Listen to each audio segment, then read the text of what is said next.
اسی طرح ہمارا ایک اور کنسپٹ ہے کہ جب ہم کوئی مجاہدہ کرتے ہیں، ریاضت میں جاتے ہیں، تو رب تعالیٰ اسے جب قبول فرماتا ہے اور ہماری اس مشقت کے جواب میں ہمیں انعام عطا فرماتا ہے، تو در حقیقت ہماری روح کی لطافت بڑھ رہی ہوتی ہے کہ جس طرح سے ہمارا یہ جس میں مجازی ہے ہمارے کا، کسی طرح اوپر ایک ہمارا علمی جسم بھی ہے جس میں لطیف جیسے کہا جاتا.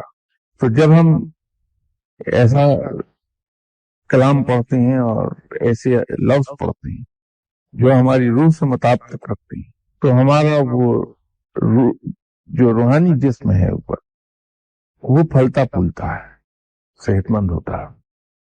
جس میں مجازی اگر پھلتا پھولتا ہے، صحت مند ہوتا ہے، تو اس کا وزن بڑھتا ہے، ہماری جسامت بڑھتی ہے.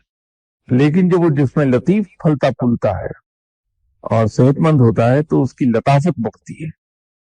تو جو ہماری روح کی لطافت بڑھتی ہے، کیونکہ اس کی پرواز بلند ہوتی ہے، تو وہ نئے جہانوں کی سیر کرنے لگتی ہے. اللہ تعالیٰ اسے سیر کراتا ہے. انسان علم کے کس مقام پر ہے، اس کی پرواز ڈائریکٹلی پروپورشنیٹ ہے اس مقام کے، اس کے حساب سے اس کی روح کو سیر کرنے کی اجازت ملتی ہے. تو اس کے پہلے درجے کے طور پر ہوتا یہ، جو ہی ہم لطافت کے ایک مقام پر آتے ہیں جو بڑا ابتدائی مقام ہے، تو وہاں ہمیں وہ غیر مرئی چیزیں دکھائی دینے لگتی ہیں جو عام حالات میں ہمیں دکھائی نہیں دیتی، اور عام میں جنہیں ہم جنات اور بھوت اور اس قسم کی چیزیں گنتے ہیں، یہ ہمیں دکھائی دینے لگتے ہیں. پھر ان سے ملاقات ہونے لگتی ہے، گفتگو ہو جاتی ہے، جو مقام بڑھتا چلا جاتا. اس کے بعد اللہ تعالیٰ کے عجائبات عالم جو ہیں ان کی سیر شروع ہو جاتی ہے، آسمانوں کی سیر شروع ہوتی ہے.